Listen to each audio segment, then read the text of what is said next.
Thank you. All right, good afternoon.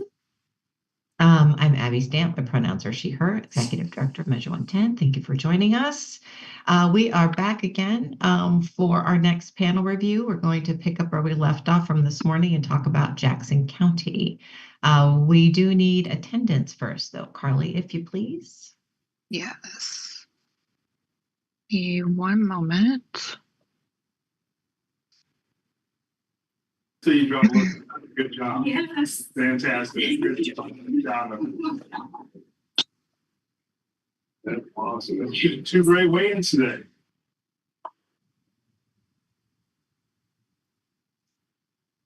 Sorry, it's refusing to open. Let me figure out what's going on. Here we go. Okay, Amy. I'm here. Hi, Amy.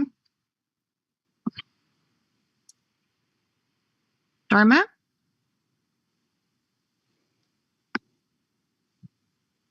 Keisha?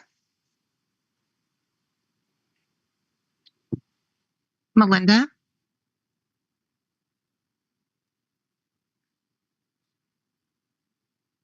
She's coming in. We'll mark her. Oh, Morgan. Not yet. Morgan, are you here?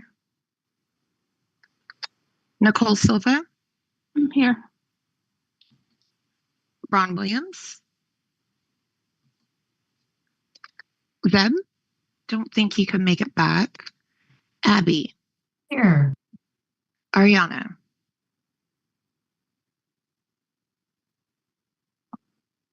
Are you here? Ane? Yes, I'm here. Dana? I'm here. Daniel? I'm here. Danielle? Drew? I'm here. Elizabeth? I'm here. Emily? Here. Evelyn? Grace? Gregory? Here. Greta? Here. Hannah? Here. John McLeveen?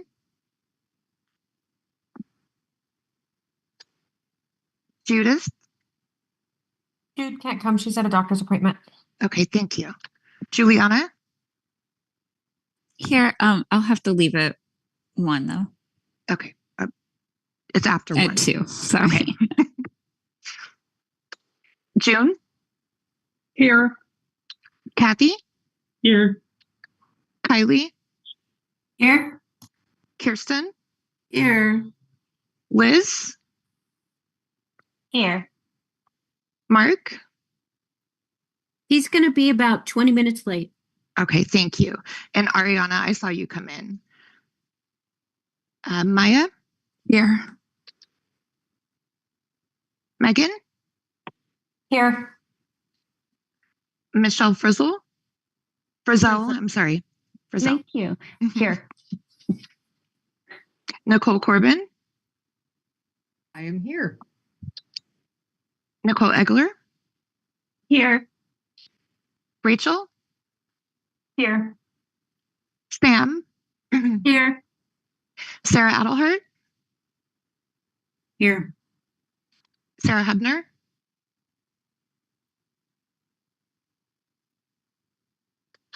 Sean McMahon? Stanley? Here. Tammy? Here. Tatiana?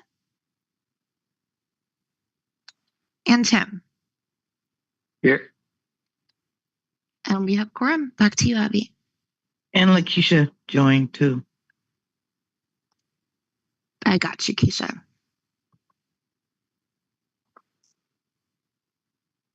Great. Good. Happy to have you back.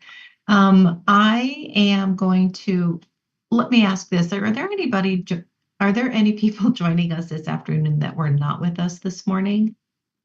This is Drew Simpson. I'm joining this afternoon. Okay. As am I, Elizabeth Padilla. Hey, hi. Anybody else? Yeah, Nicole Silva Nicole, here. I thought Yeah. maybe you too. Okay. So I wanted to summarize kind of where we are and what we're doing. And although these meetings are exhausting and taxing, it's kind of nice to have a couple in a day because we can just kind of keep rolling. Our goal is to, let me start from scratch because I know that these are recordings and we're live streaming and I want to be thoughtful that I'm introducing them in the same way. The role of the review panel, as we all now know very well, is to discuss and deliberate all of the applicants in each county for behavioral health resource networks. And our job is to make funding recommendations to the Oversight and Accountability Council. One of our challenges has been how to balance the need to be thoughtful and deliberative with the pace that we need to accelerate in order to get these recommendations made so that OAC can then make their funding decisions, so these contracts can be negotiated, so that we can get the money out into the community and serving individuals in need across the state by July 1st. No small task. And so I am always open to suggestions about how to make the process better and work better, particularly for these. We are in the middle of discussing Jackson County, counties that have a lot of applicants and how hard it is to get through the information. So what we are doing is having each of the reviewers. And if the reviewers are not present, then we have the Measure 110 team who can open up the applications and simply reiterate what the reviewer asserted, a number of things. And we're doing this for each individual provider to help do a full picture of what the opportunities and understandings are of each of the applicants. We want to understand which applicant or applicants are the CMHP, the community mental health provider, what the full answer to the question around culturally specific and linguistically specific services are. And if the rater wants to either summarize that or simply read it, that would be absolutely great. And then moving into screening and assessment, understanding what the financial ask is, and then moving over to if the applicant applied for SUD services, do we understand if those SUD services are able to be billed through Medicaid? That is an added SUD, substance use disorder subject matter expert area, because that is not a level of expertise that may or may not be articulated in the application. We want to be careful to just sort of have some environmental awareness. And peer support are the peer support services associated with this treatment, with harm reduction, or both.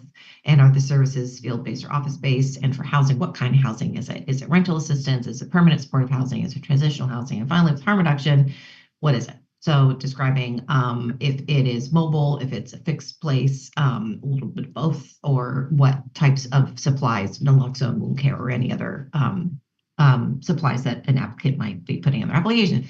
And we are going through that. So all of that is present while we move into deliberation to make a recommendation to the Oversight and Accountability Council. So I showed this before we worked together in the morning. I just made a silly little grid and I'm just taking notes. And so because we are all reviewers, it's really up to all of us to be present and attentive and make sure that we are noting our concerns or our excitement about these applications. So by the time we get to a deliberation, we all are well informed and all on the same page. Of course, as per usual, we do have some starting places recommendations just to help kick off the conversation. So that's where we're at. And as I am able with my limited screens to let folks know who's on deck, if we're talking about Oregon Recovers or Pathfinders or a specific applicant, I will try to say, hey, you're on deck, and I'll look at the list of folks who are reviewers. So please kind of lean in. I'm going to facilitate us pretty hard to get through the next hour and 45 minutes to get through Jackson County and hopefully Hood River. So it's incumbent on us to all participate as a team to get through this information together. I did want to remind folks that when we get to a vote, as reviewers, the expectation is that you vote yes or no. And folks who want to or need to abstain really truly need to have an actual or potential conflict of interest. Actually, Carly, now that I think about it, I'll go back to the list of providers so we can restate the conflict for Jackson County, which is where we are right now. The last thing I want to share for folks who are not here this morning is the 4 things that I was going to say trilogy, but that is 3. But the 4 areas we're going to present to the Oversight and Accountability Council. We're meeting internally as a Measure 110 team today at 4 p.m. to figure out how to present this information thoughtfully. One is a list of current burn grantees in each county, like today, and which of those providers are reapplying. If folks are not reapplying, does it leave a gap? We also want to forward your recommendations, the panelist recommendations, along with additional information about, not information because it's not in the application, but uplifting a conversation about cultural specificity for each of the providers to make sure that the OAC has all of the relevant information they need. And so that is what we will be preparing for discussions with the OAC. We do have a 3-hour meeting tomorrow. Hopefully we can get into it. I think that's everything. Are there any questions before I start sharing screen and we dive back into Jackson County with Rogue Community Health?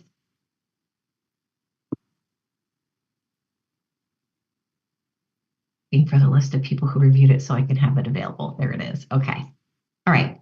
I don't see any hands. No one's coming off mute.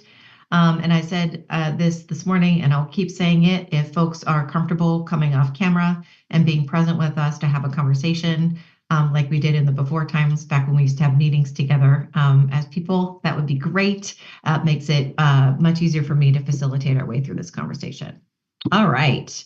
If there is nothing else, we are going to jump in. I'm going to do a quick call for conflicts. Here we go. Current slide. There we go. Sharing screen. Okay. All right, DTR sub-review panel, Jackson County. All right. Call for conflicts. The list of applicants are on the top of your screen there. It's a little small, but actually I'm going to move to a bigger screen so you can see it. There we go. Addiction Recovery Center, Allied Health Services, Tigard, Boulder Care Provider Group, Family Nurturing Center, Golden Rule Reentry, HIV Alliance, Jackson County Health and Human Services, La Clínica del Valle, Max's Mission, Oasis Center of the Rogue Valley, On Track Inc., Options for Southern Oregon, Oregon Recovers, Painted Horse Recovery, Pathfinders of Oregon, Reclaiming Lives, Rogue Community Health, Stab and Wagon, and Fourth Dimension Recovery Center, True Colors Recovery Area and Youth Era, and I hope Daniel is able to join us this afternoon. We need to revisit Oregon Recovers. He noted something he wanted to fix in his review. Are there any actual or potential conflicts of interest with any of these providers?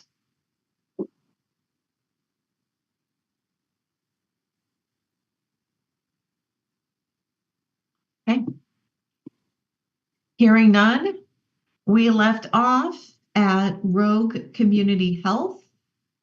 And this is Drew Simpson and Evelyn, who I believe is not here. So Drew.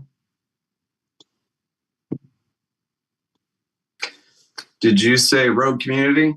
I did. Let me get that pulled up. Awesome. I'll fill the space while you're doing it since you are joining us this afternoon and missed this morning. One of the things we want to know is if the applicant is a CMHP or the community mental health provider, and we know that in Jackson County, it's the Jackson County Health, and so we know the remaining applicants are not the QMHP. And then the next step is for you to pull up question 7 and retell or speak to the application's verbiage and how they describe themselves as being culturally and linguistically responsive, so we can have that information.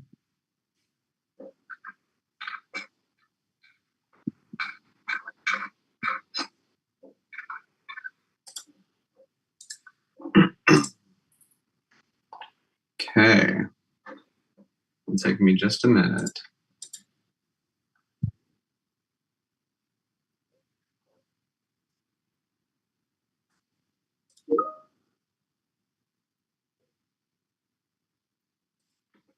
For question 7, they have interpretation services available based on their answer. I wouldn't say it's a strong suit, but it was sufficient for me to score them, full credit for having the accommodations ready. Let me pull. Okay. And sorry.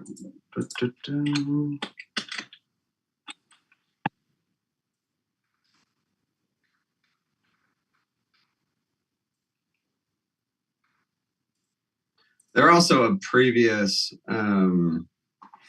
recipient and showed potential for expansion and improved utilization with this next round or with this this funding opportunity. Trying to find the specific first question you asked. So the question was for you to read answer 7. From their project scope. Yeah. Okay. Sorry, I wasn't prepared to be first out. Yeah, I know. Sorry, surprise. We have a new way of doing business today. Is it possible to circle back to me after the next? Yeah, absolutely. And we can, Tim's on deck for Stabbin' Wagon.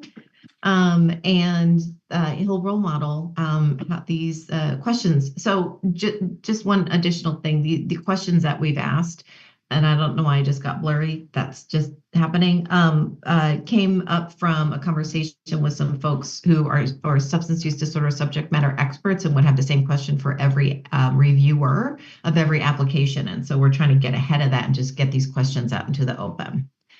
So thank you for that, Drew. Appreciate your grace. Tim, let's move into Stabbin' Wagon.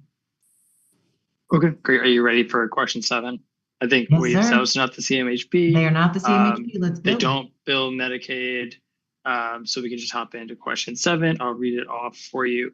It just starts listing populations right away. So it says people who use and or inject drugs, people living on the street, 2S LGBTQIA individuals, youth under age 25, Spanish-speaking youth and adults. And then there's a little narrative description. Throughout the current grant period, we translated all of our outreach materials and keep them in the mobile outreach van. We offer interpreters. We also partner with local advocacy groups to raise awareness of anti-racism efforts, fire relief, jail inmate support, housing crisis, reproductive rights, and issues that affect 2S LGBTQIA plus communities. Our commitment to youth, particularly 2S LGBTQIA youth, extends to a partnership with the Medford Drop, a youth era project serving unhoused and vulnerable youth. We actively seek feedback from unhoused participants. This happens verbally during street outreach and with a quick anonymous form on a tablet or phone. For example, before partnering with the RV Pepper Shakers to take action regarding discrimination from Medford PD this year, Stabbin' Wagon staff asked unhoused participants for input to be mindful of potential retaliation from police. Their support was nearly unanimous. Thank you for that. Questions?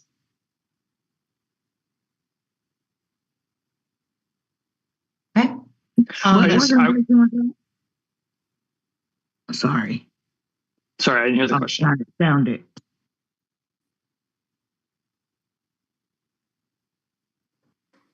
Okay, Keisha, no problem. So then the next question, so they're not the QMHP, you've answered question 7. They are not applying for screening or assessment or SUD. Got my Zoom menu is right in front of my thing across the top. So they are applying for peers and housing and harm reduction. So the questions around peers are, to remind ourselves, are the peer support services associated with harm reduction, treatment, housing, or both, or how does that look? And are they in the office or in the field?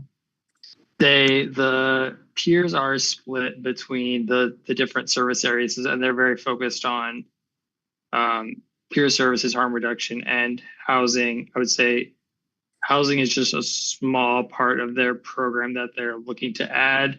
They are they're an outreach organization out in the community. They are in outreach services 5 days a week. And what is in their? You said housing is a small portion. What are they asking for funding for? What type of housing? Let me scroll up here. Yeah, they don't. I have a few things to say about their housing. They haven't done housing before, which they described. And so it'd be a new service for them. They describe there's housing deliverable as pay for short-term stays in local motels while participants are waiting for treatment. And so it's sort of like emergency hotel stays. I did not recommend housing as a service area for this applicant. Just the lack of history doing it and the limited description, but also in their application, they pretty thoroughly described that the organization is going through a big shift. They had a really substantial turnover of like leadership and sort of their whole staff, and they're kind of like putting the pieces back together a little bit. So it didn't really make sense for me for them to take on a new service that they haven't done before. I just feel like it felt like a little bit risky and just maybe an opportunity for them to be in over their skis a little bit.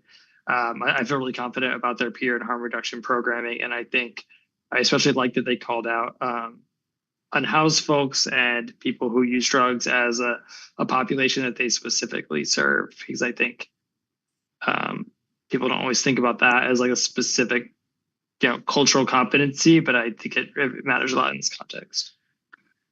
Thank you. And we also know that Evelyn, who was the other evaluator, then must have recommended the housing because it's blue. And so you have described all of the questions. Oh no, harm reduction. What kind of harm reduction? Yeah, they are a full service, the full gamut of harm reduction, naloxone, drug testing, wound care, first aid, street outreach, all the things. But that is their focus. Okay. Thank you for the summary. Are there any questions about the Stab and Wagon application? Program costs. What are the program costs? Oh, sorry, Keisha, you're up. And when I was listening, it sounds like they had a heavy focus on youth. Was that accurate? Yeah, they did call out multiple times in question 7 that they have a strong focus on youth. And the program cost, which is just about $1 million?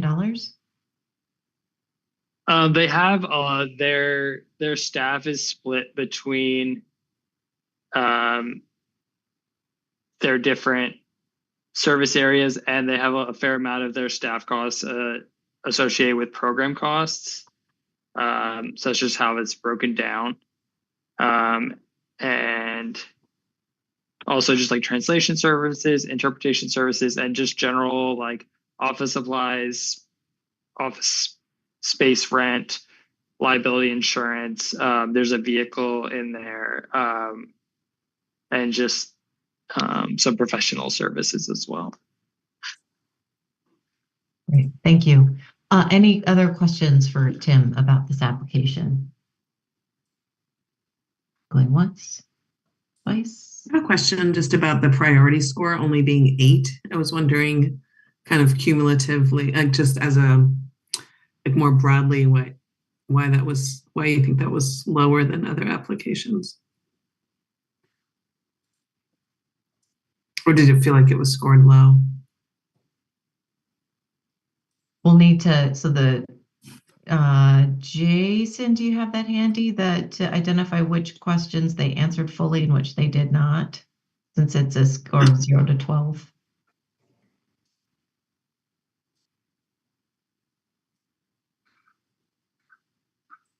Or Kylie? I'm trying to look here, just a second. Okay, sorry, thanks.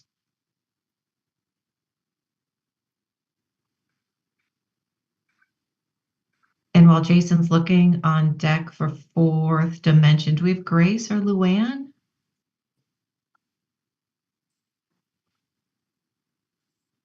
Luann is out on leave until mid-February.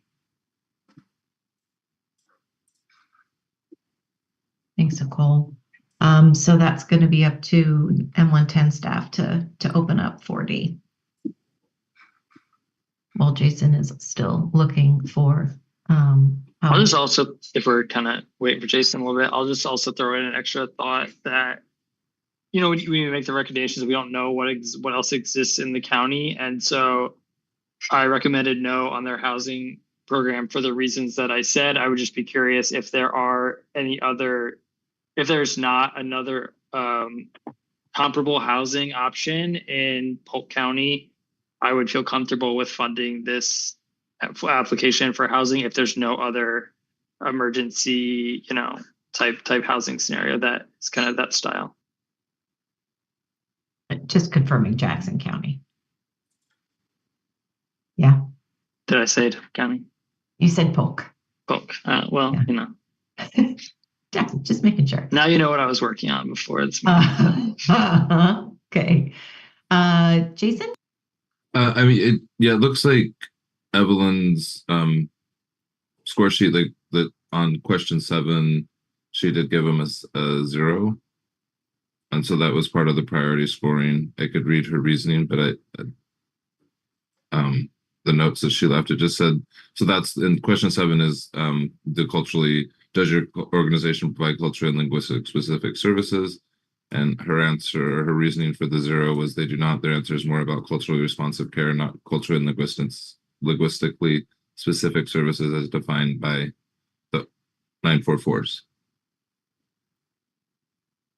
Thank you. Any other questions?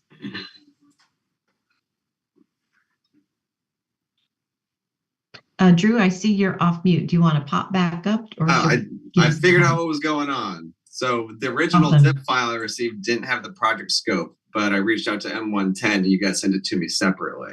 So I found it. I have it. Sorry, it took me a minute to figure out what was going on there.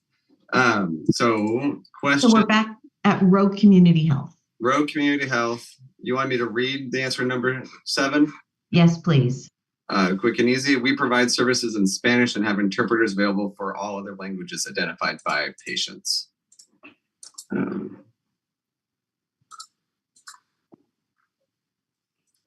Okay, thank you.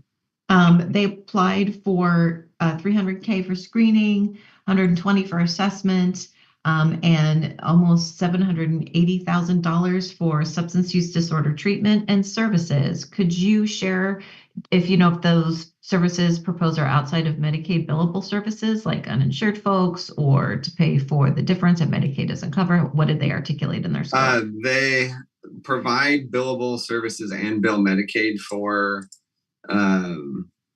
appropriate services. They would use M110 funds for non-billables. They've been, like I said briefly before, they've been growing. They were established in 2015 and have been expanding to include more applicable services. One of the reasons I recommended them was it seems like there's someone who has momentum for the areas that they have applied for, recognizing that it is somewhat of a large request overall because they're applied for most of the areas. Okay. Thanks for that. And for peer support, is it aligned with their housing or with their SUD services? The 271, what are they articulating, and are the peers working in office or in the field?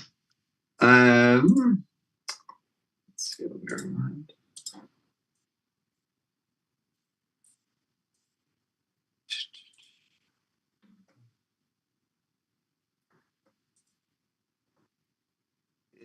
Is somewhat in the field providing community support, navigating emergency shelters for the peer support aspect. The SUD treatment, let's see. Let's go back to that. One moment.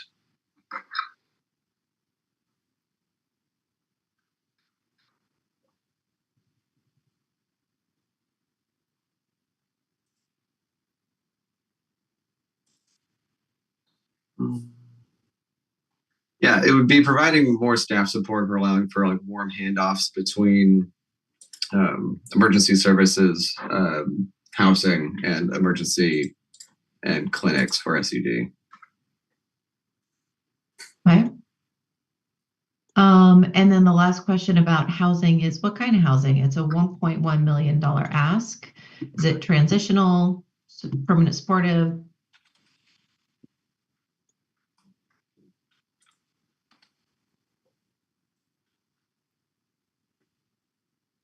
or rental assistance or something else? Emergency sheltering through BHRN funds for temporary housing.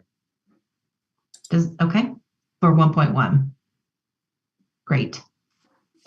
Those are our questions we're going to go through. Thank you, Drew. Are there any questions for Drew about this application or this applicant?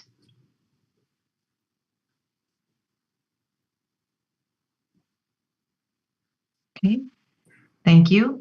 And hearing none, we are on to the Fourth Dimension Recovery Center. That means probably Jason and Kylie, maybe a little bit of Kathy are on deck to pull that application up. And afterwards, we're doing the True Colors Recovery, which is Greg and Ariana. So we know that Fourth Dimension was not a prior burn. We know that they are not the QMHP. And what is the answer to question 7?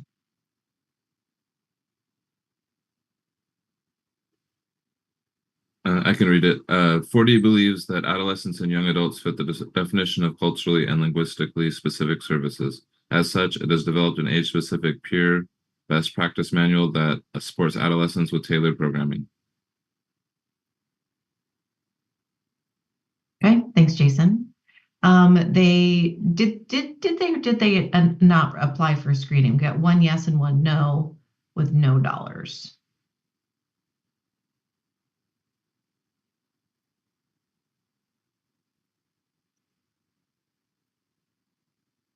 They did check screening on their application, but within their budget, there is no dollar allotment.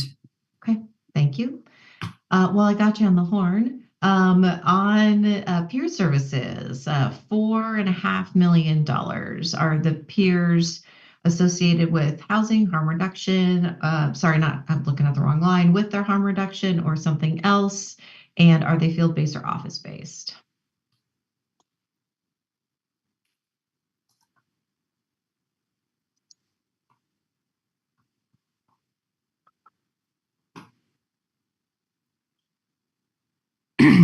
I'm seeing that there is personnel cost, 3 outreach peer support, which falls under that category, a peer supervisor recovery center, 3 peer support recovery center.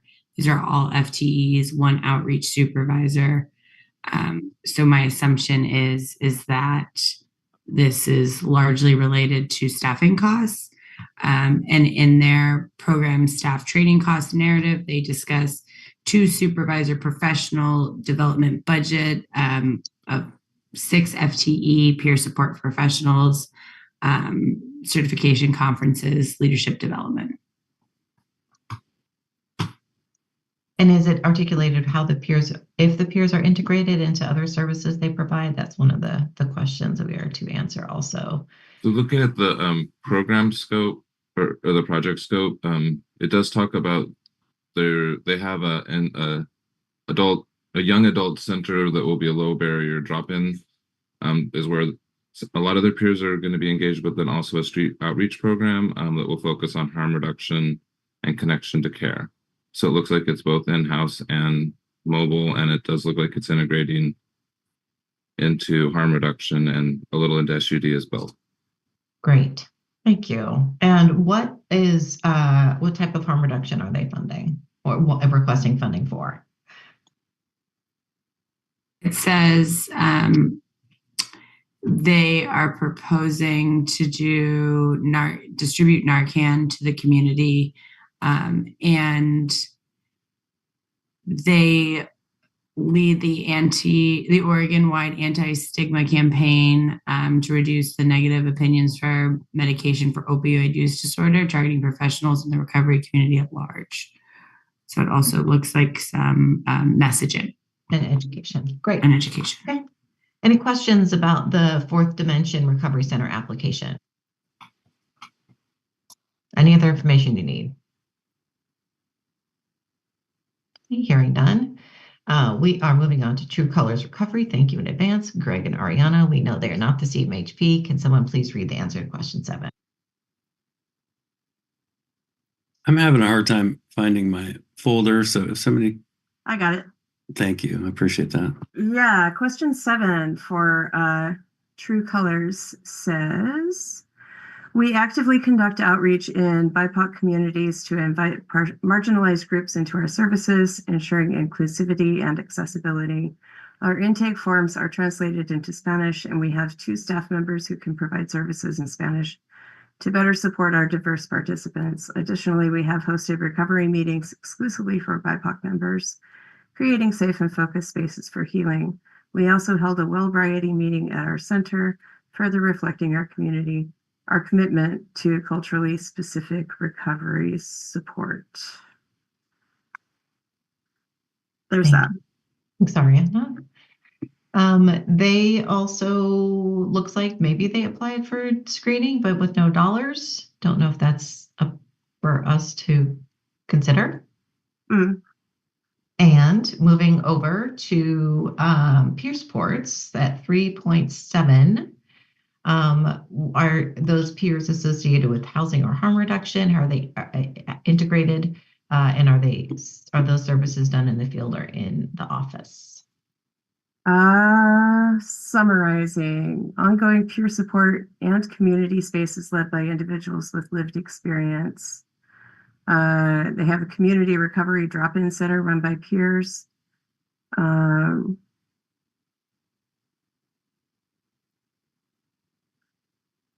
They do mutual aid groups, LGBTQ focused events, access to on-site STD and Hep C testing, resource navigation fairs, and skill building opportunities.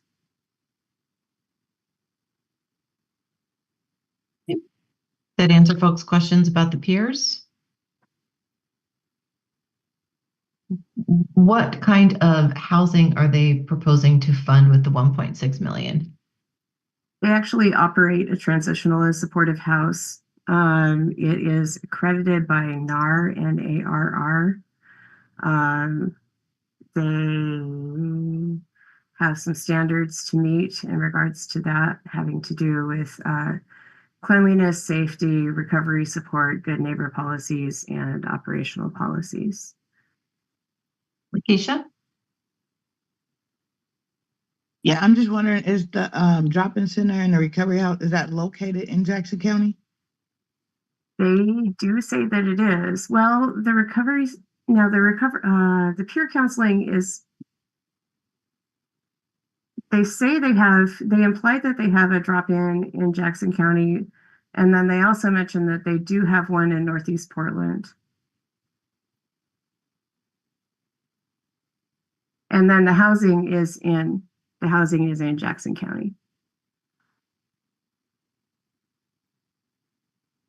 And harm reduction, 1.7, what's the service array proposed?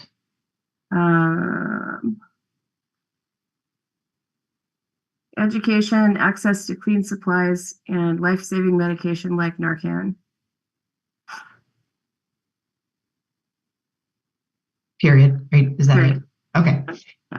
Okay, thanks for the summary. Any other insights or questions about this application? I have a question. So if I'm just looking at all these, well, specifically, I know we're talking about this one, but most of these on this page have no screening, assessment, or SUD, but all have peer support. And is the assumption that those programs are providing screening and assessment SUD that's billable, and this is what or how is that? I think what we know seems very specific to me that they're only wanting peer support and not these other services. And what are the peers actually supporting and doing within that program, I guess, if there was any discussion of that in the application. Within this specific program, what they are doing is ongoing peer support counseling and development of their recovery center, which I gather was opened fairly recently in Jackson County. There's mention of a lot of training for the peers so that they can be trained to deliver culturally specific support. Interesting. Okay. sometimes it's hard to know if they're not applying. Yeah, exactly. Right. You know, you don't know what you don't know. Exactly. Thanks. All right. Any other questions about True Colors? On deck is Youth Era, Greta, and Maya.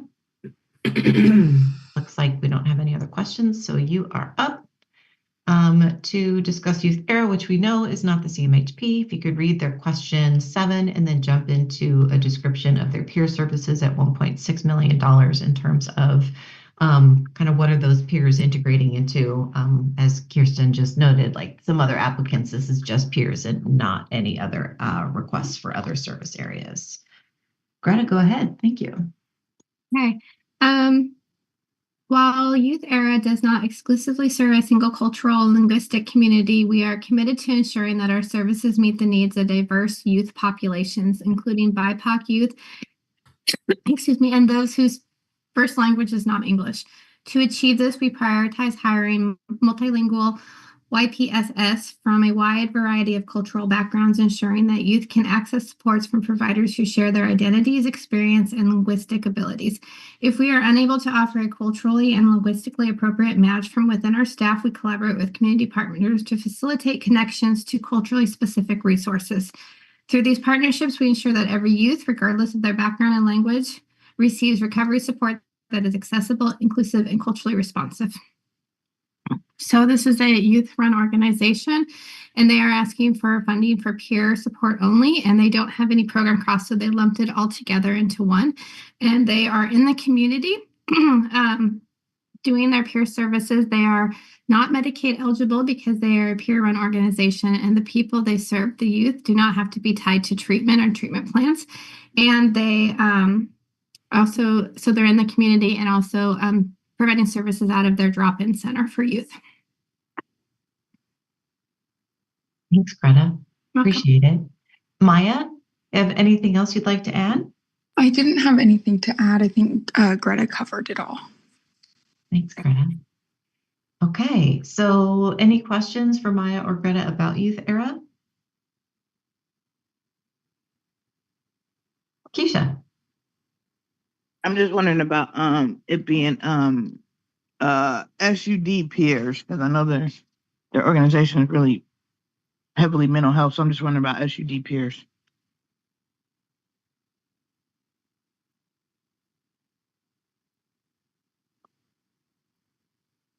I'm skimming their project scope for just 1 second.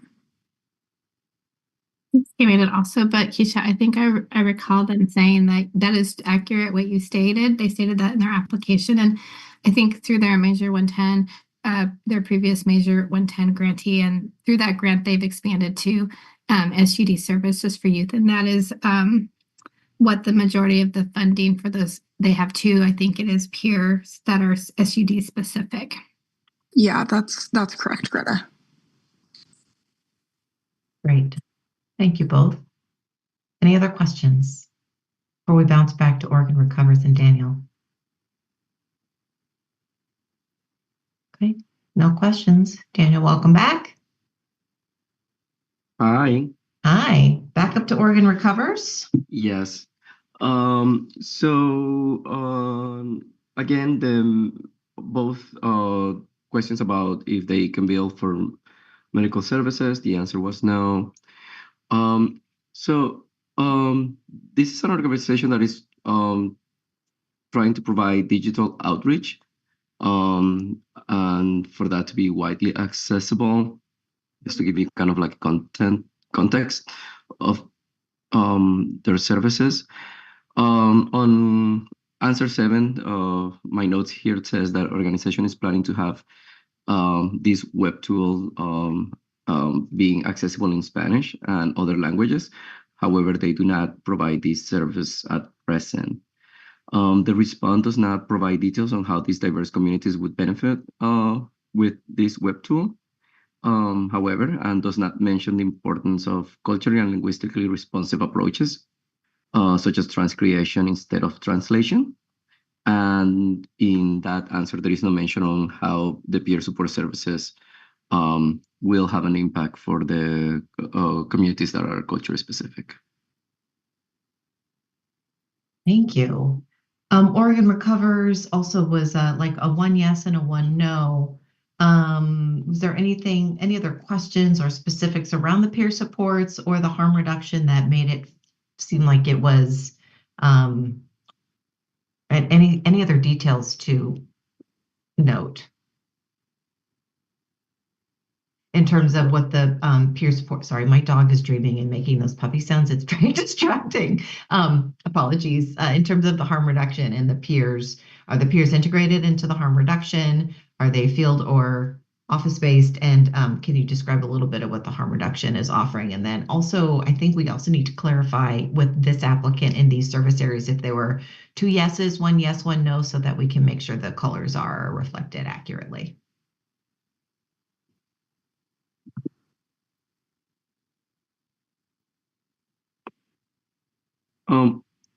Just to clarify here, I for Oregon Recovers, I said no to both peer support and harm reduction.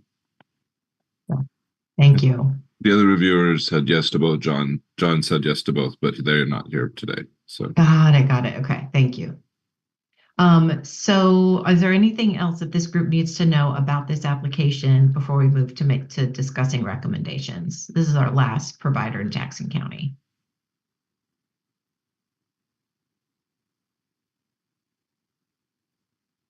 Okay, thank you both. Thank you, Jason. Thank you, Daniel. I appreciate it. So, Keisha, great. Go ahead. Sorry, real quick. You said they were providing like digital recovery. I'm just wondering because usually I don't see like Boulder Care in here, so I'm wondering if they're the only ones offering that service. Yeah, organization provides digital outreach that is widely accessible. Organization states using a community approach and is planning to engage with communities through events and they're planning to link with community-based organizations for prevention training sessions. This organization also uses illustrated and digital tools to avoid information fatigue. So that's to give you more context of what they are proposing. Thank you. And Keisha, I scrolled backwards for you. We went through all of these providers this morning. So Jackson is a 2-page table. There are so many applicants. And Boulder. Yeah, I was here. Oh, you were? Okay, sorry. Yeah. I have y'all are like super tiny, so I cannot recall who was here and who was not. But usually Boulder Care is like in every county, but I didn't see it in this one. That's why I was asking about the digital part. Yep, I hear you. And here they are in Jackson County, the 3rd row. Okay, so here we go. I'm going to just please take a minute. Yeah, I know you've all got the slides available to you in your own space. But this is slide 1. These are the applicants. Remember, the orange are the previous burns. We've discussed all of them. Hopefully you have good notes. This is the second slide that we just finished discussing. Thank you. And what I'm going to do is move into these starting places for a recommendation conversation. So you heard a lot about whether an organization can bill or not, if they can bill, what they're using the Measure 110 or the DTRSF funds for outside of reimbursable services. You heard a lot about cultural responsivity and the wholeness of their answer to question 7 and whether that feels like it really uplifts the values of these dollars and the Oversight and Accountability Council. You also heard about how their peer services are connected to any of the other offerings. If so, what kind of harm reduction? So all of the information that folks have been asking has been lifted up. So we're going to move into this recommendation conversation, and many thanks to Ariana for comparing a couple of recommendations. Just give us a starting spot. So as we go into these next slides, what I'm going to ask of you is, does this look right? What needs to change? Keisha. No, sorry. I kind of like proposal 2, but I would suggest that fourth dimension be moved into where youth era is. I mean, they both got a 12, but I know they are requesting more money, but they also are doing more services, and they are a youth-focused, solely addiction organization. So that's my 2 cents. So your proposal is to move Fourth Dimension into the slot that is currently occupied by Youth Era on this proposal? Proposal 2. This one, okay. Sorry, thank you for clarifying. My screens wouldn't forward, so I wasn't sure which one. That is Lakeisha's thinking. Youth Era. We could do a quick kind of reset of this.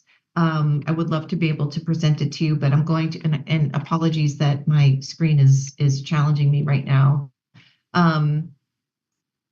So let me do this. Are there questions for Lakeisha about her thinking of looking at burn proposal number 2 and swapping out the funds for Fourth Dimension over Youth Era?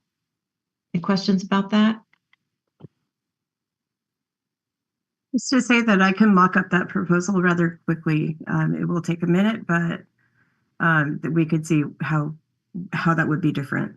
That would be beautiful, that's helpful. Ariana. Thank you. Yeah, mathing on the fly in public is not my favorite skill. We're going to pass hard on that one. So questions or thoughts, Kirsten? Yeah, I have a question about why Oasis was taken out. I just because it was such a specific community with the mothers and child welfare involved families. And I don't see it on here. Is it on recommendation 1? Let's go look. Come on, computer, keep up.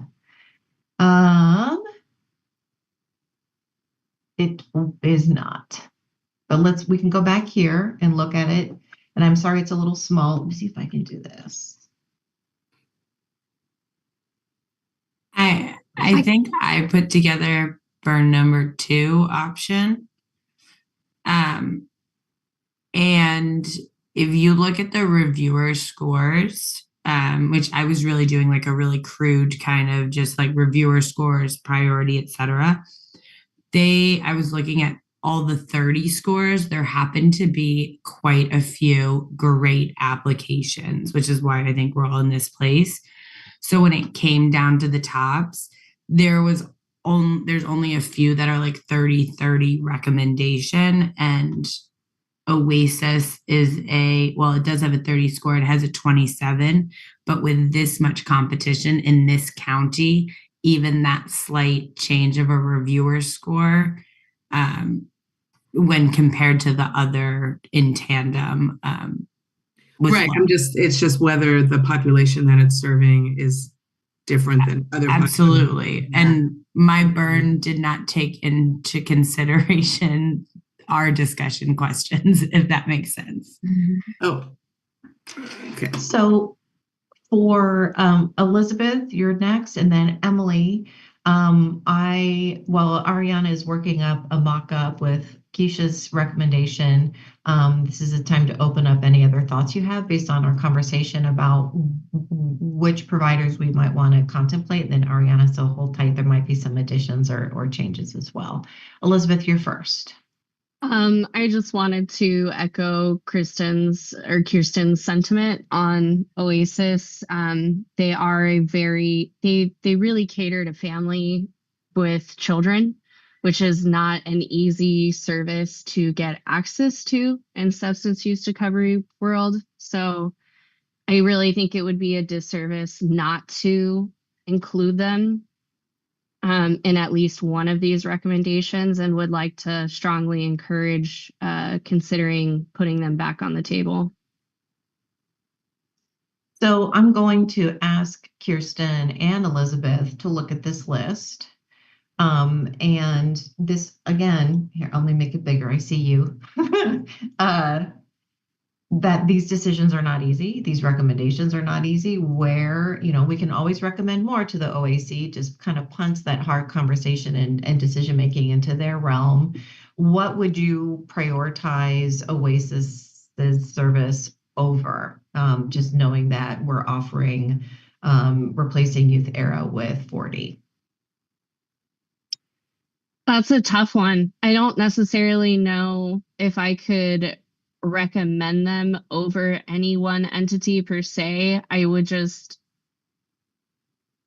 if we're looking at culturally specific or niche services, it would be a detrimental loss and it would feel irresponsible not to put that in front of the council informationally somehow.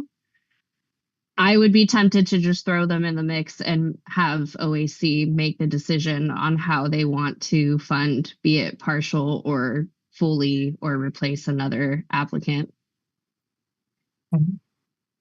For deliberation, Ariana, it would be great if while you're working on that, if you could put Oasis into your table and we'll add it up and see how we're going. I need to step away for about 30 seconds. Emily, go ahead. Then Tim, discuss, please. Okay, thanks. I also just wanted to put out there for consideration. It seemed like Reclaiming Lives had a pretty strong culturally specific program from what the reviewers shared. It also sounded like maybe there was a snafu with their application, which probably made them lose 4 points overall. So just wanted to put that out there, knowing that we are trying to find those culturally specific providers. It also sounded like Max's mission does a lot of work with the houseless population. And I also feel like that's a really important population to be going out and reaching out to in the area. So also just putting those out there for consideration and noting that there are a lot of organizations that requested pretty large numbers here, even in like program costs. There's like almost 2 million for On Track. I'm just wondering if you know, some of these applicants would be able to operate under smaller budgets if it meant opening the door to more of them. Thanks.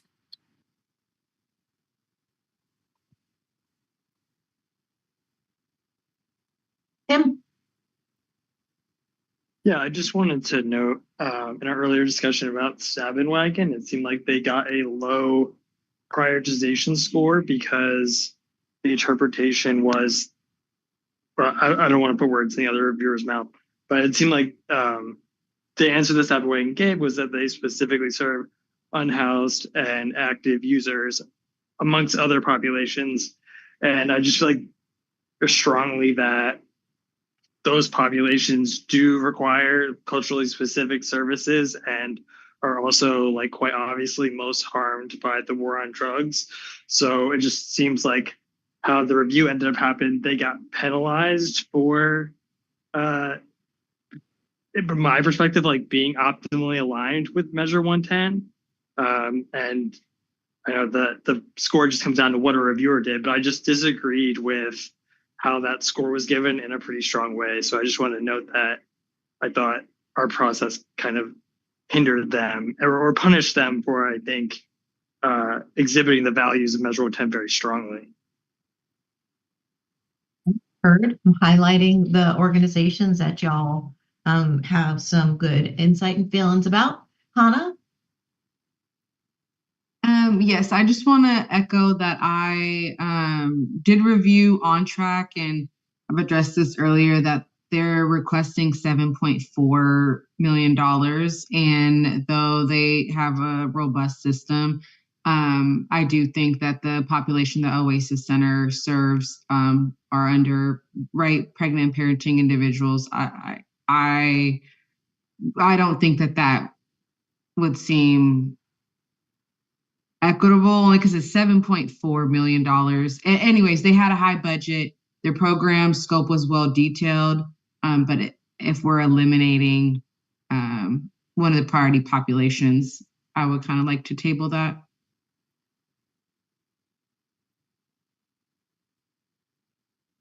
Sorry, there's my mute. I want to make sure I missed you were discussing Oasis and On Track. You wanted to maybe propose a conversation about that high budget request from On Track?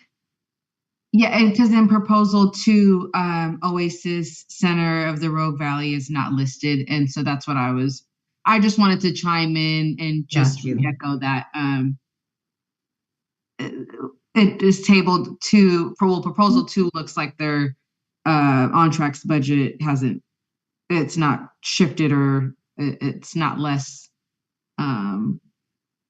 Well, okay, actually, yeah, a little bit, but that was just kind of my concern. I gotcha. When you said table, I was thinking you wanted to table a conversation, not actually talking about an actual table. I get it. I'm sorry. I got lost. No worries. But I got it. Megan. Hi there. Just a couple thoughts too. The slide is gone now. I also didn't see Max's mission on there. If I'm looking at, harm reduction, ideally we want, folks to be funded that have the capability to do full spectrum harm reduction. Max's mission is one of those agencies. And the other thing that I wanted to bring up is I agree with Emily in the sense that Reclaiming Lives had a really strong application. They were able to demonstrate, the intentionality of what they do, like in their program, in order to engage nuanced and specific specialized populations, such as going to engage ag workers and folks, that can be like, it just is nuanced. And so I'm just confused on why they're not on the proposal too. And just echoing again what Emily said, instead of closing the door, can we talk to folks about, maybe working around reduced budgets in order to create more access to organizations who, are doing great work. Thanks. Awesome. Great. Thank you. Ariana. Yeah, share my screen.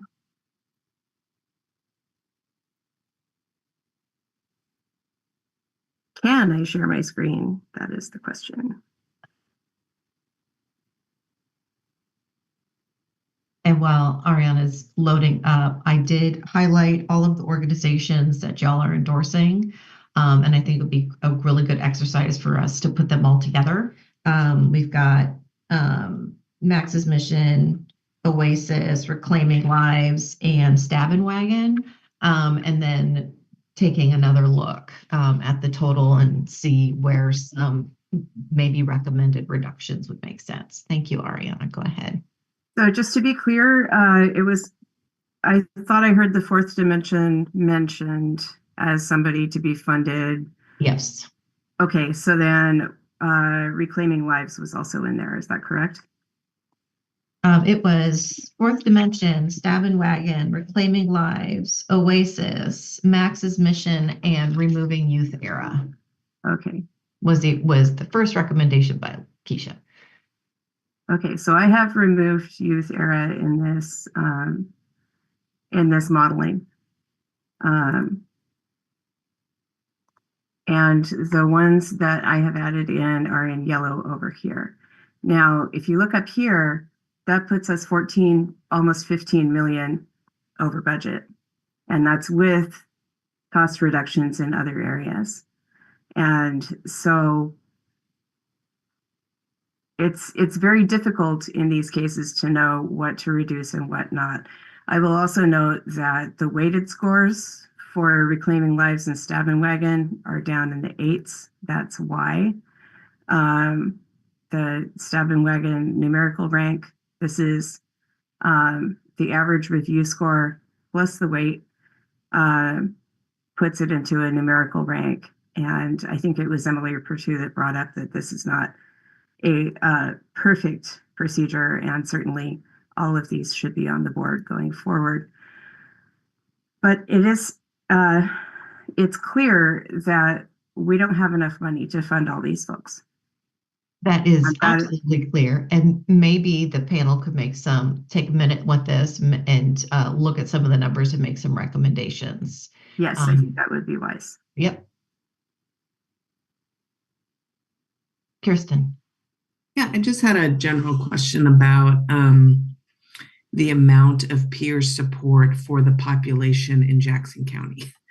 And if there really are realistically going to be enough peers to provide this amount of service in that area. And then the other question I had was Painted Horse Recovery and Fourth Dimension Recovery Center both had over $4 million budget for peer support. And I'm just wondering, and Painted Horse Recovery really talked a lot about being culturally specific. And sort of if we thought about more these specific agencies providing, really to specific populations for the M110 and letting go of some of the peer support and sort of the more comprehensive programs that are already funded that could bill Medicaid if they're providing other treatment within that program, like peer support as part of a larger program rather than these programs that are only providing peer support to a very specific population. And the last point, I think, is just looking at the upcoming administration, really supporting any outreach to Latinx, Latino immigrant populations and keeping those doors wide open, I think will be really important. And so putting that also to the front of our thinking today. I just want to clarify also that if anything is highlighted and or bolded and italicized, it's already undergone a reduction in order to make it so that services were funded and were available, but not necessarily at the partner ask. And none of these that have been added in have undergone that kind of reduction. So could this number be smaller, this difference number? It certainly could. Could it be 14 million smaller? I'm not sure. That's above my pay grade. Kathy? Or Kirsten, sorry, did you have more? Your hand's up. No, okay. Kath, go ahead. One of the things I noticed on, as we were going through these, I know we stuck to those questions and stuff, but there are some questions I had about the proposed budget. So if we look at like HIV Alliance, they had $40,000 for every year for a vehicle. And so that's obviously something that, there's places that I would make a recommendation to the OAC to review their proposed budgets a little closer. HIV Alliance, it was $40,000 every year for a vehicle under harm reduction. And Max's mission, and this is nothing against any of these entities. I think that they're all great. Max's mission listed $184,000 annually for naloxone. And so there's some things that we really need to go into detail and make these recommendations to move forward to the OAC, that they can look at these proposed budgets in more detail on there. So I agree that there's a lot of places where we can cut, but that is up to me. I think it's up to the OAC to make those recommendations on that. All we can do is point the pointer to that. Yes, that is very true. With having listened to these recommendations and this discussion, does anybody have any suggestions about bringing this total request down a little bit, either around anything that organizations may be able to access through other revenue streams or resources, or to Kristen's question about peer services? What's actually very cool about these applicants is that there are many culturally specific organizations being really specific about like a specific population, not just in general. We do all the things for all the people, which is amazing. And we want to do all the things for all of the folks, but we are pretty stuck here. Keisha, what say you? Yeah, and I'm open to reducing, some of the budgets. Well, like what Fourth Dimension, they do have a higher budget, and I suggested, we get them in. So I would be open to reducing. If we cap in the peer support category. Do you have a recommendation, Keisha, of a number that makes sense based on your expertise? I mean, looking at the other above numbers, maybe the floor, 2 million. 2 million. Let's see what that does.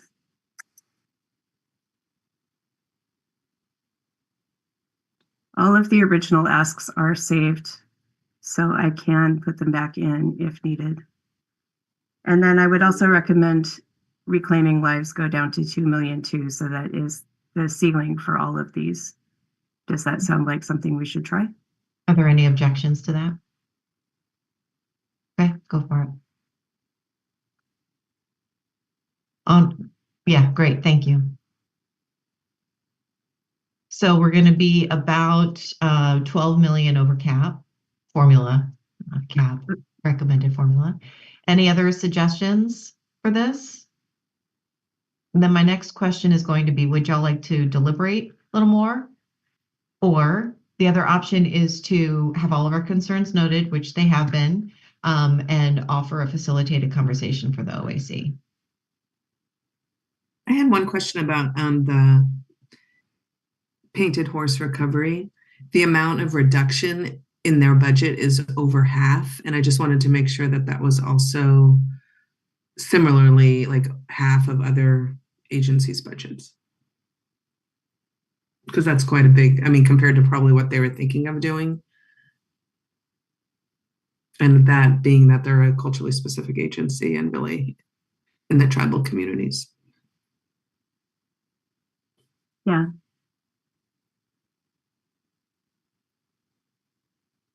Kirsten, is that a recommendation to bring that dollar amount to 2 million? Well, just to make sure that it's equitable with the other cuts, I guess, because because all of their money was in peer support. I'm the newest here. It's just an outside perspective. It just feels like, or we fund them a little more fully because of the unique population that they're serving and what they bring in the cultural perspective and cultural traditions and that I hadn't heard yet in many other applications. With the drumming and all that. Yep, absolutely. Important. Kathy? I would like to make a motion, but I would need a clarification first. This list on here with the yellow highlights, is that considered like proposal 3? Yes. Okay. I'd like to make a motion to move the entities on proposal 3 forward to the OAC with recommendations to look at specific budgets for being able to come in under the county allocation. Okay, thank you. Is there a second? I will second that. Discussion. Keisha, your hand is up. Yeah, before we make this the motion, this is a different list from proposal 2 in our sheet. Yes. And I'm just wondering how that happened. No, not the highlighted yellow, but even the entities on proposal 2 are different than on the slide. Checking.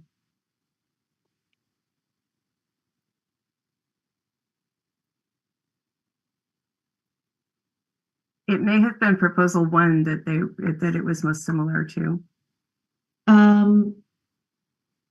No, these are the same ones, right?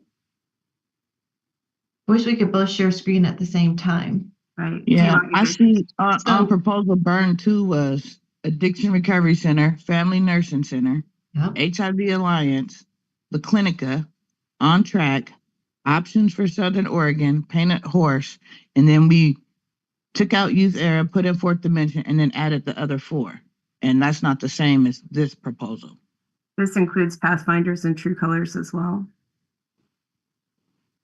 Yeah, so I think maybe this was just a different version.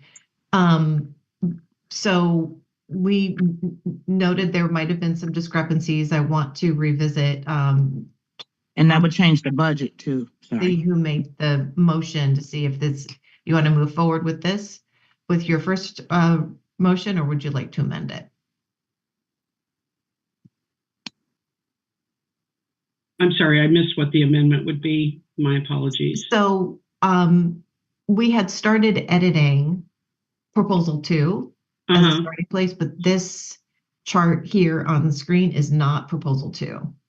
Right. That's why I called it proposal 3. And it was a new list created by Ariana in my motion there. Yep. Okay. And so it is motion to move these entities that are on here forward to the OAC for review and look at in more detail for the cuts within the budget. Was there missing entities on this list? So there were added entities that nobody agreed to. The 5 that people put in is the ones in yellow, but there's some additional entities that wasn't agreed upon, that wasn't in proposal 2. Right. And I thought that you had made the recommendation to put Fourth Dimension in place of Youth Era. Right, but this isn't the proposal 2. This is a different proposal. So what it looks like is that the edits here happened with proposal 1 on the original slide deck, not with proposal 2 on the original slide deck. I think that was where we got. Yeah, and it would change the budget too. Okay. If we took out the ones that weren't on 2, well, I but guess the added entities. My apologies for interrupting, Keisha. I thought that even though you did make that recommendation to replace Fourth Dimension on Youth Era, I thought that there was other review panel members that said Max's Mission was good too, Oasis was good, and that other people wanted to add those in. Right, and they did add them in. It's like they're all in yellow, right? Right, correct. But it's not from the proposal 2, which I first said. Okay. There's additional folks in there that wasn't discussed or to be put in there. So they kind of work from 2 different screens. That's a very good catch, because the proposal 2 actually has less organization. Yes, less, than proposal yeah. 1, so it would be less overall. And then the budget would go down too. So trying to share the screens and do the live math thing got us in a little bit of a sticky situation. Not Okay. sticky.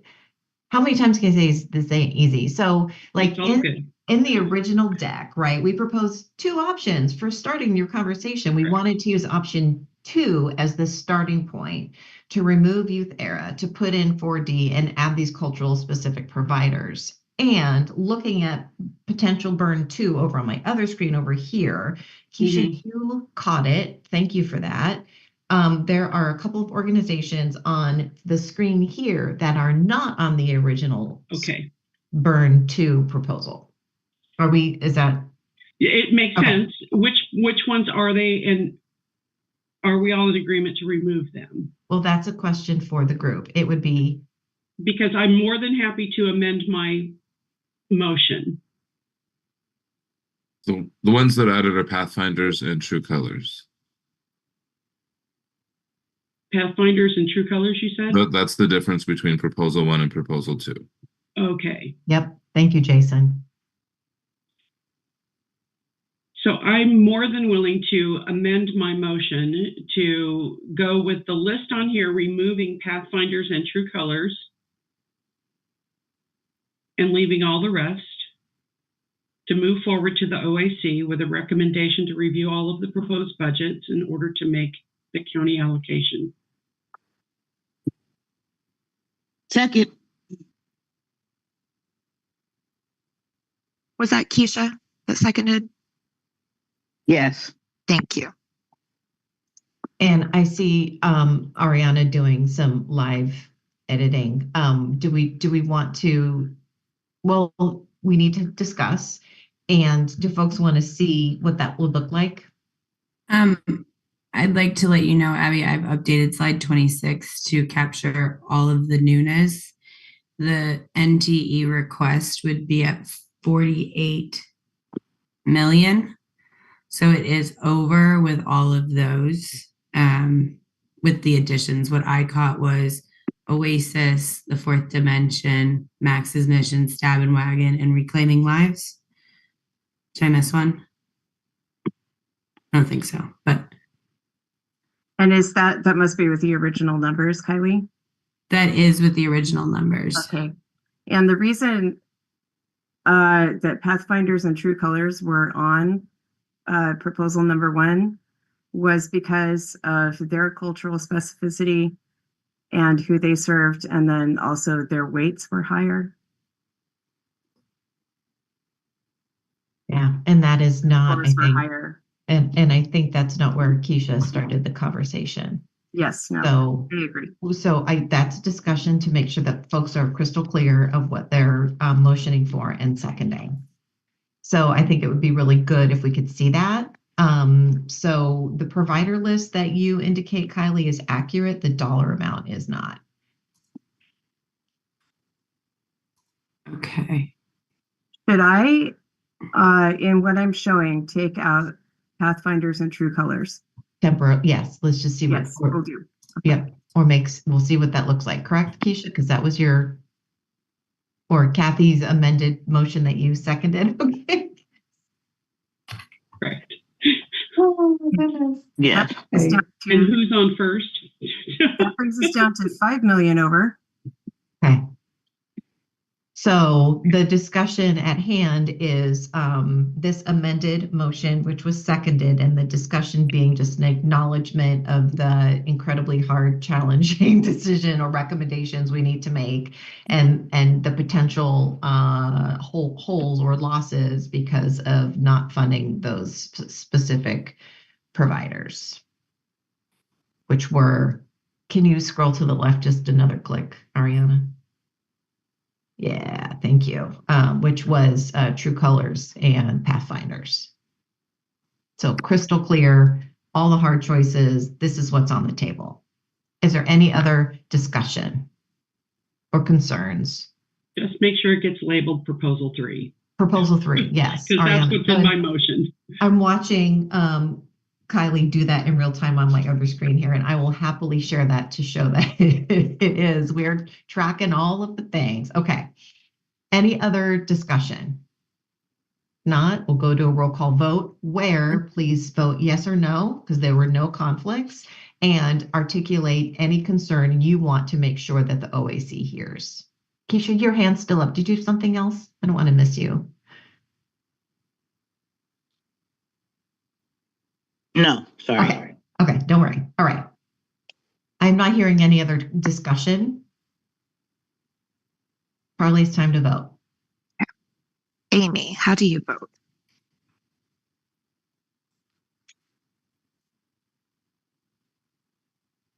Sorry, I couldn't find my thing. I vote yes. Norma is not here. Keisha? Yes. Morgan? I don't think she showed up. Nicole Silva? Yes. Abby? Yes. Ariana? No. Ane? Yes. Dana? Yes. Daniel? Yes. Danielle? Drew? Yes. Elizabeth? Yes. Emily?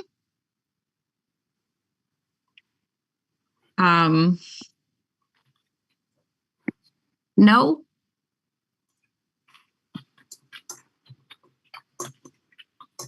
Gregory? Yes. Greta?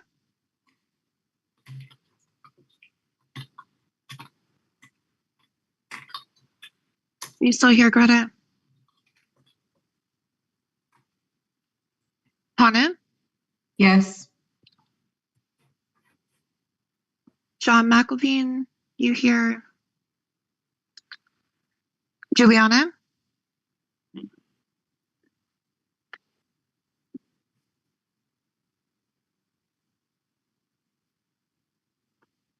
June? Yes. Kathy? Yes. Kylie?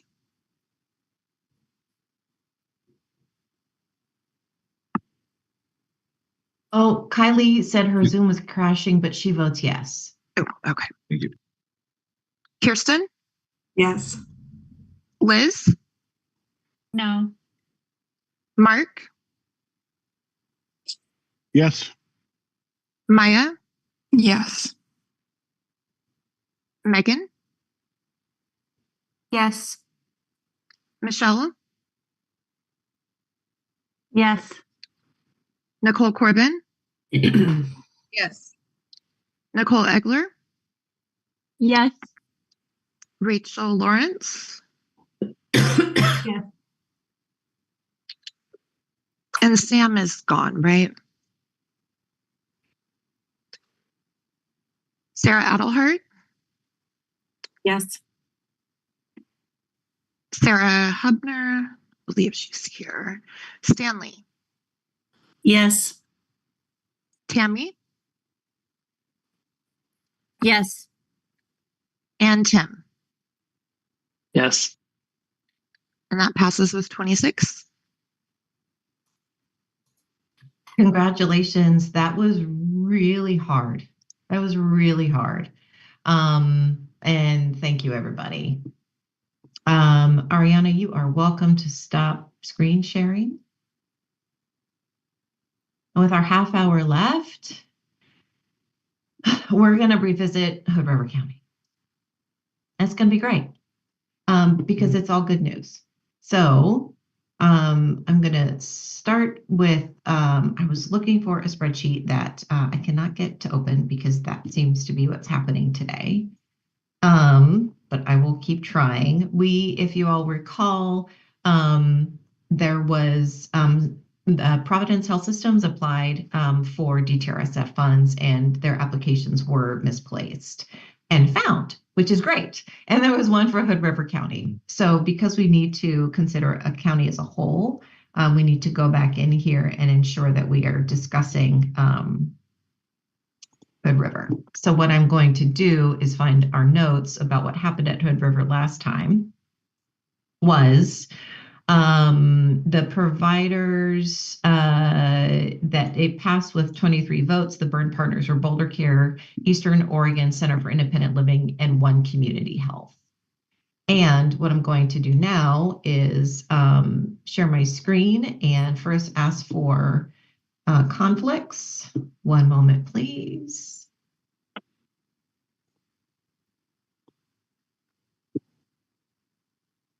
Okay, so what I'm about to share is the list of full providers in Hood River County, adding Providence Hood River Memorial Hospital. You see on the bottom left there, the two organizations that were former or existing burns where we applied our One Community Health and Providence Hood River Memorial Hospital. You'll see that Providence Hood River applied for screening, peer support, and harm reduction. I am curious I was more prepared to discuss Jackson, and I am flubbing this a little bit, but I'm working it.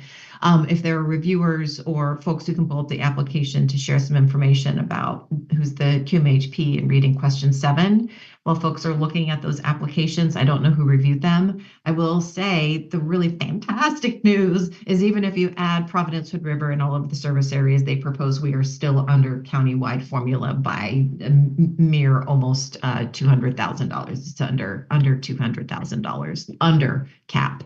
So I want to make sure that we're discussing this applicant just as much as we're discussing all of the others, but we did need to reconsider the county as a whole, ensure that all service areas are covered.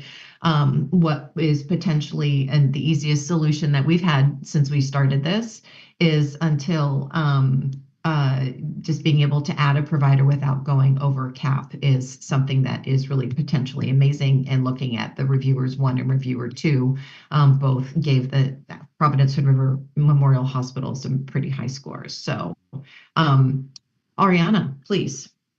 The CMHP in Hood River County is Mid-Columbia Center for Living, and they were in the last funding cycle, but they have not reapplied. So none of these are the CMHP. Okay, thank you for that. Jason or whoever, meaning if you're here and you reviewed this application, please chime in. Sorry, I don't have the list, so I don't know. But do we know who the reviewers are for Providence Hood River? Yes, that would be Kathy and Kylie. Great. Kathy and Kylie. Would you be able to reflect a little bit more on this application as we have our standardized questions about cultural competence, question 7, screening, what their funding and peer support and harm reduction and how they're connected, if at all, what kind of harm reduction, and whether the peers are field or office-based. On question 7, I put on my score sheet that they provide intersectional, culturally and linguistically specific and responsive services in proposed activities by utilizing staff experience and referrals to partner entities. I can go into the project scope to get something a little bit more detailed.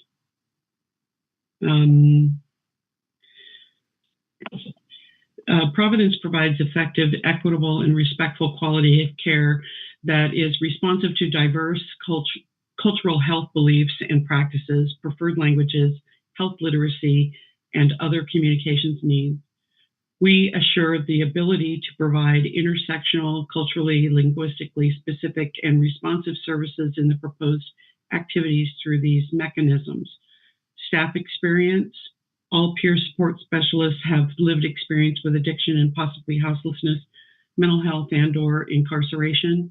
A quarter of BOB is a program that so BOB staff identifies as LGBTQIA2S+. 19% are bilingual, 18% of members are BIPOC communities. We will provide culturally specific services to people of color or who identify as LGBTQ when they encounter those staff members and refer to our CBO partners. Providence Behavioral Health staff regularly attends trainings for motivational interviewing, trauma-informed care, and other courses that will help us better serve the people we work with. All staff have access to 24/7 translation services for hundreds of languages. These services are provided at no cost to the client. The second way that they provide this is referrals to partner entities. When a client would be better served by a partner's agency staff, be it for language and/or cultural reasons, we will refer and provide a warm handoff within 48 hours. Participation in the burn has strengthened our ability to facilitate such connections. Sorry. Thank you, Kathy. Other information about their peer support application, just like we ran through with our last county applicants.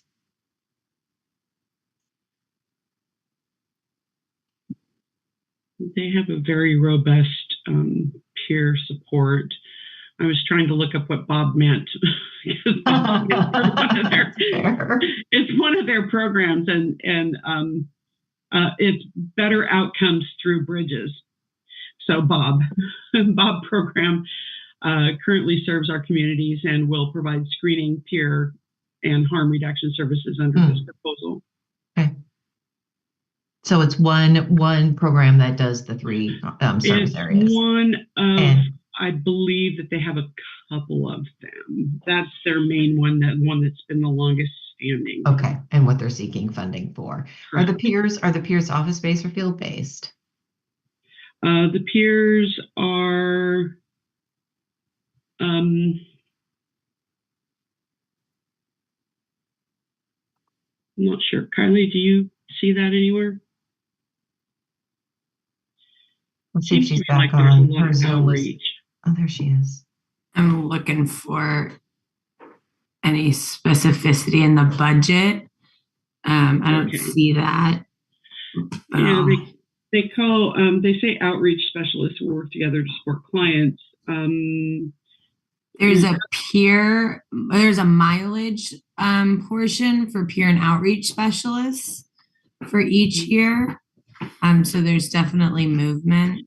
And it outreach. It does say that they meet clients where they're at through community outreach, encampments, shelters, public spaces, and provider services. And provide services. Sounds like field-based. Okay. And harm reduction, what service area they're proposing? Bob Peer and outreach specialists provide low barrier harm reduction services and education that reduce the negative individual and public health outcomes of substance use and substance related harm. Specifically, this funding will allow our peer support and outreach specialists to expand services to provide harm reduction services of access to naloxone. In the first 8 months of 2024, they distributed 386 units. Let me see, that was A and B. They've got it all together, so it's hard to decipher. They offer safe use and wound care, sobering support, drug checking supplies, and information and education about harm reduction services. They provide hygiene kits, Narcan, safety information, connections to community and Providence providers, and attend appointments with clients. Thank you for reading all that off. So are there questions about the Providence Hood River Memorial Hospital application? Their scope of work, clientele, any questions? Okay, there are no questions. So what we have in front of us today is if someone would like to move forward, I feel silly as the facilitator making a motion, but does anybody have a suggestion about how you would like to move forward by integrating or not integrating this new applicant? As you see on the screen, their scores, their service areas, and the grand total in the county is $4.3 million, and the county formula is 4.4. Keisha. Yes, I make a motion to move forward this proposal integrating Providence. Sorry, I can't see. Providence Hood River Memorial. Who is it? Providence Hood River Memorial Hospital. It's Providence. Yep. I make a proposal to move forward the proposal integrating Providence Hood River Memorial Hospital. Hey, Lakeisha has a motion. Is there a second? I can second that. Great. Thank you, Kathy. Is there any discussion on the motion to move forward this proposal, including Providence Hood River Memorial Hospital, into the original recommended burn by this group?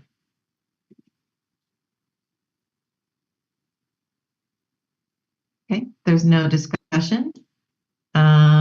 One quick thing. This is Ariana. I just want to note that the One Community Health Housing is something that they are not currently doing, but that they plan. They currently send people to other agencies for their housing, and this is seed money to get a housing program started.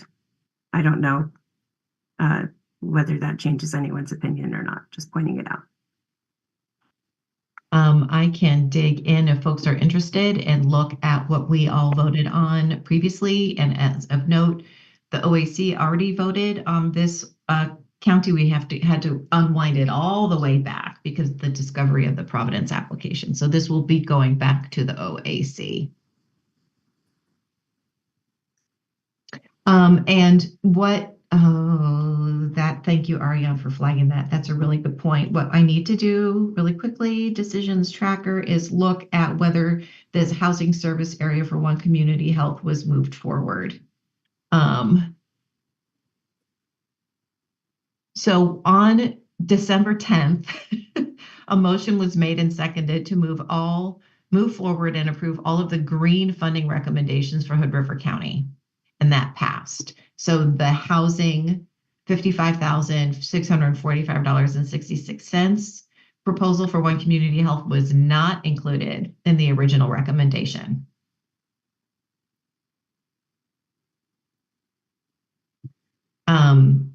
Keisha, I don't know if that changes your motion at all.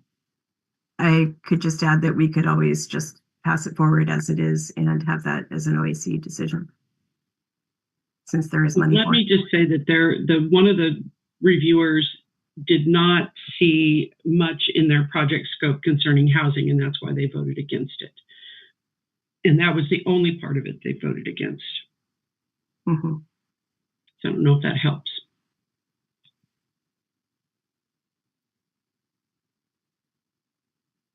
All right, Lakeisha, do you want to stick with your current motion to fund everything on the screen here?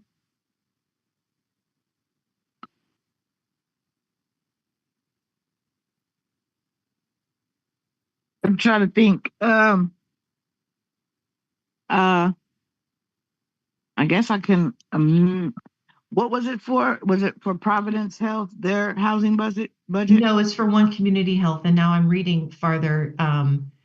So everything here was everything on this screen was moved forward to the OAC, including the housing. I my motion. Spoke. Yeah, I'll keep the motion as is. I was thinking it was something different. Okay. Great. All right, we're good.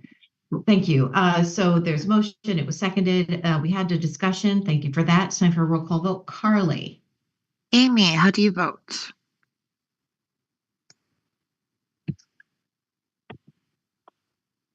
I vote yes.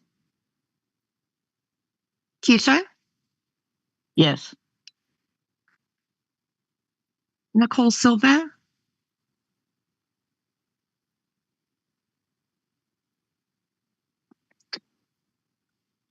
Sam? Here, Abby? Yes. Ariana? Yes. Ane? Yes. Dana? Yes. Daniel?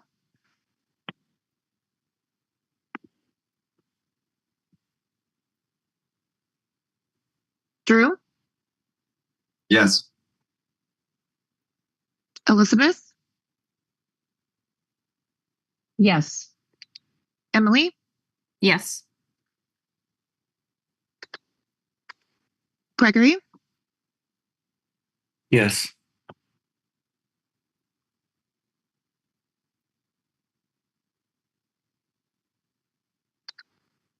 Hannah? Yes.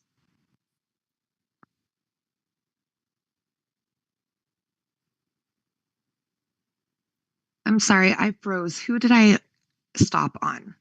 On me. This is Hannah, and I said Okay. yes. Okay, cool. Thank you. Juliana? June?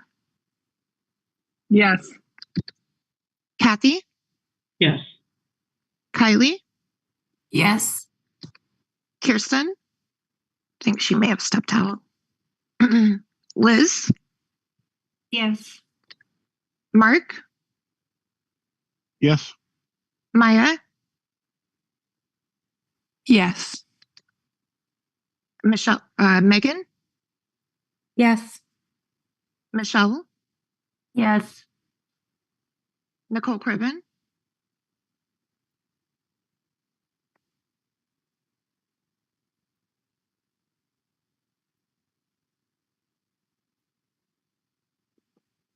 Was Nicole here? I froze up again. I'm going to turn my video off. Maybe that will help. Nicole had to jump. Okay, thank you. Nicole Egler. Yes. Rachel? Yes. Sarah Adelhart? Yes. Stanley? Yes. Amy? Yes. And Tim? Yes. Passes with 24. Great. I have a question for everybody. We've been together for almost 4 hours today, and we have a mere 10 minutes left. I'm leaning towards saying thank you and see you tomorrow. The other option is we could try to discuss Deschutes County. Here's what's happening with Deschutes. Just like with Hood River, an application was found that should have been incorporated into Deschutes, and it was not. And that is for Fourth Dimension Recovery Center. We already approved and moved Deschutes County forward with one of the two proposals. The Deschutes County, thank you, June. Let's keep going. All right, let me summarize this before I get back into it.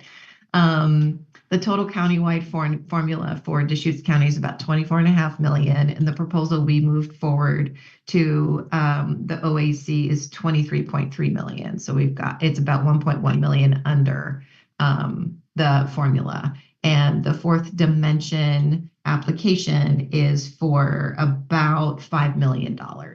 I'm going to share my screen and I'm going to call for conflicts, and we need to have a conversation about Fourth Dimension Recovery Center and whether or not pieces or all of that application you all would like to endorse and move forward to the OAC, whether you would like to remove anything else. And so that's what we're going to do. We're going to make this happen. So I'm going to share my screen. Promise I will share my screen. Current slide. Here we go. Share screen. All right. So we will be discussing Best Care Treatment Services, Fourth Dimension, Boulder Care Group. I can't move my thing. Yeah, I'm just going to do it this way. There we go. Best Care Boulder Group, Dawn's House, Deschutes County Health, Deschutes County Juvenile Ideal Option, New Priorities Family Services, Rimrock Trails, and the new addition of the Fourth Dimension Recovery Center.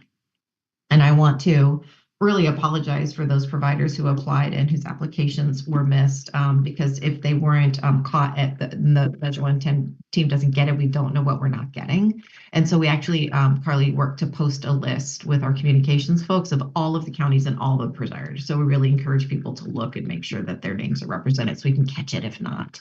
Okay, so this is the Fourth Dimension Recovery application. There were two reviewers. This is your key to find out who they were and see if they're here today. The scores were 23 and 22 respectively. One of two recommend screening, although there is no dollar amount. Both recommended moving forward with peer support at $4.5 million and then harm reduction at $88,000. Their priority score, which we know is just a way to look at it. This is not, real value of how the answers went, but it is something to consider as we talk about the cultural competency piece in question 7. So just flagging Fourth Dimension for the individuals who scored it. Moving forward, this was the array that was recommended. See at the bottom, the 7th, Ron Williams motion to move forward with this proposal. And put the best care screening at $1.4 million, which you see in there in the screening cell, knowing that will have to be negotiated. And it was seconded by Melinda, and this was passed. This has not been in front of the OAC yet. However, because that Fourth Dimension application was missing, we got it. We need to incorporate this into the conversation. So let's start with the Fourth Dimension reviewers. I'm one of those. I'm one of those. Ariana and Kylie, thank you for your pinch hitting. So QMHP, I'm sorry, CMHP?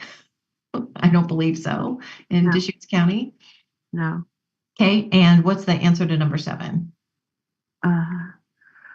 4D believes that adolescent and young adults fit the definition of culturally and linguistically specific services, and as such has developed an age-specific peer best practice manual that supports adolescents with tailored programming. Okay. And we see there's screening and assessment and SUD and peer support. What does it fund? Are they field-based, office-based? Is it integrated with harm reduction? How does the peer support offer look?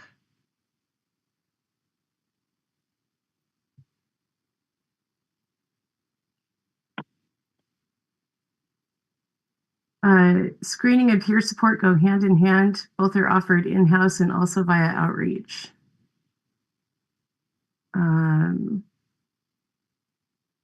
And for harm reduction, I said yes, but with reservations because they are focused on naloxone primarily and not so much on other types of harm reduction. Okay. Naloxone at 88,000. Were there any other description about the peer support, kind of what the scope is of that? It looks like it fits into harm reduction. It says 4D will open a single young adult recovery center, provide one-on-one peer support, engage in outreach and engagement, and distribute Narcan to reduce overdose. Great. So recovery center, outreach, harm reduction, engagement. Okay, I think those are the questions we needed to be asking ourselves. Any other questions about this application?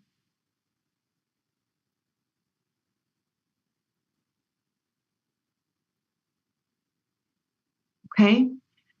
So I'm going to go ahead and go back to number one, burn number one here. And so I want to hear from you all. What are your thoughts or recommendations about the fourth dimension, incorporating, changing, knowing it's a focus on peers and harm reduction? Keisha. Just wondering, was there any other organizations who was offering like youth adolescent services? Deschutes County Juvenile Community Justice does. See if I can make this a little bigger here. So this was what was approved before. Here's Deschutes So that County. would probably have to be involved with the criminal justice system before they got services. That was unclear to me that is unclear to me, but I may not.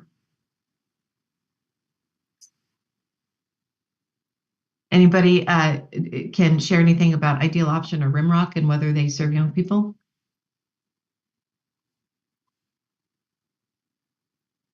I got my hand up.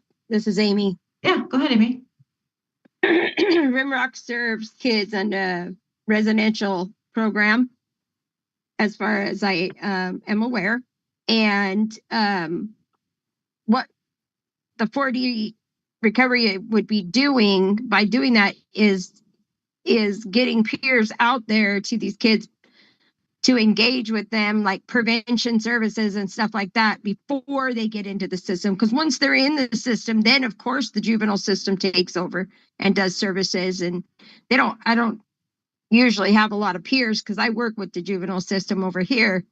And so that's not usually how that goes. Usually they have to be in the system before they're assigned a peer.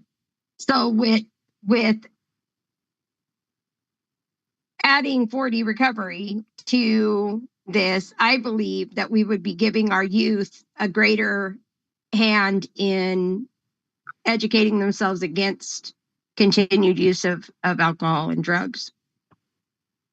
We really need it. But I know that Rimrock, there's Rimrock and there's another one and they do youth, but there's not enough for youth. They're like one of maybe 3 in the whole state of Oregon.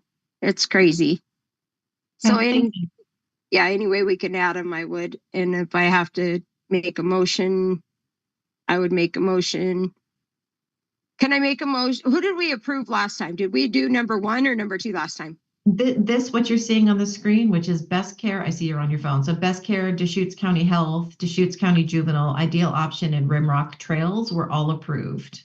We're all recommended, excuse me. Can I make a motion then to move forward with proposal number 1 and by adding in 4D recovery for the consideration of the OAC committee?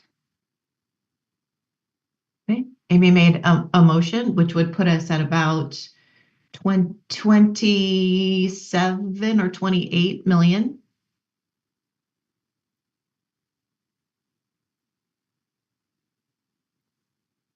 Second. Keisha seconds. Discussion?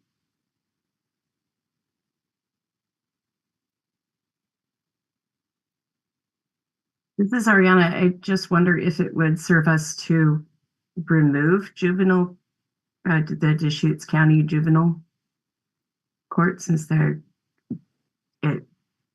on the grounds that kids have to be in the system before they can get services. That is an open question for the group. I agree, Ariana.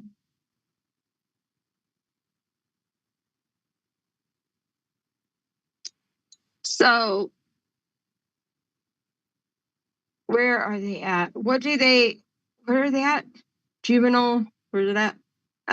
Juvenile justice. Go back to the juvenile justice county. I'm sorry, And I'm talking, I'm unmuted. It's the 3rd row, Deschutes County Juvenile Community Justice. Yeah, I see it now. Okay. So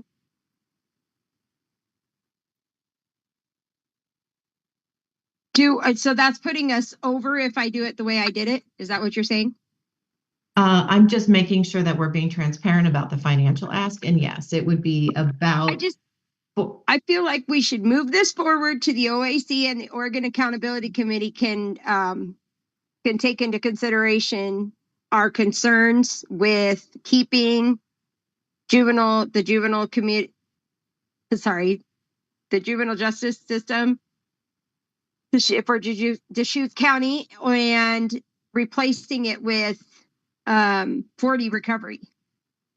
Because, yeah, we need, in both aspects, they're both important. And I feel like we could move this forward and let the accountability committee kind of fix the numbers and make it happen. That's I want where to I make was sure. going. I want to make sure I understand. You want to remove the juvenile community justice and add fourth dimension, correct? Or did you want to add fourth dimension and have the OAC determine how to go? Yes, that's what I want to do. Okay. So, and let me repeat and make sure I'd put an amended one in there for you. I see you did. Amend motion to move Deschutes County Proposal 1 forward, adding 4D recovery to possibly replace Deschutes County Community Justice, but to let the OAC decide. Thank you. That's yes. your amended. Okay. Amen. Yes. Who seconded? Keisha second. Oh. Second. Okay. Any other discussion? Hearing none, roll call vote, please, Carly. Amy. Yes. Keisha? Yes. Nicole Silva, did you pop back in? Oh, Zeb, it's not here. Abby? Yes, with concerns. Ariana?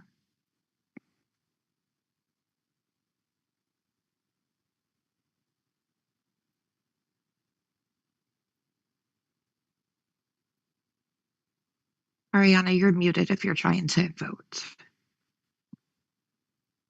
Yes, with concerns. Thank you. Ani?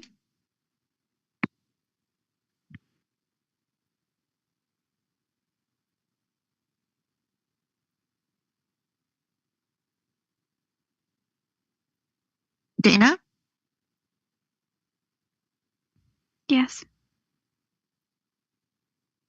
Drew? Yes. Elizabeth? Yes, with concerns. Emily? Yes, also with concerns.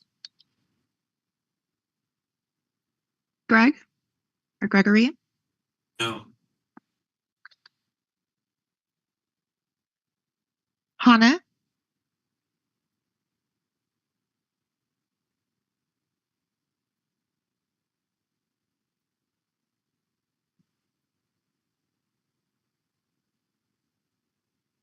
Hannah, are you there? Oh, sorry. Yes. No worries. Thank you. June? Yes. Kathy? Yes. Kylie? Yes. Kirsten? She left. Liz? Yes, with concern. Mark? Yes. Maya? Yes. Megan?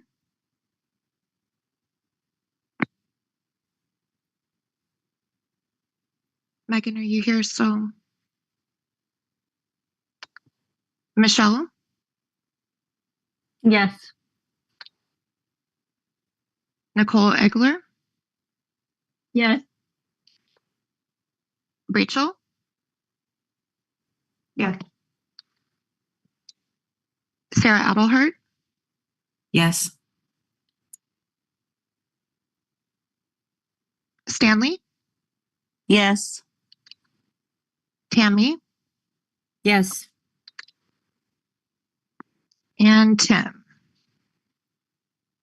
Yes. And that passes. Congratulations, team. June, thank you for your encouragement. We did it. I will see you all at 10 o'clock tomorrow morning. We will be tackling Lake and Klamath counties. We will see you then, and thank you.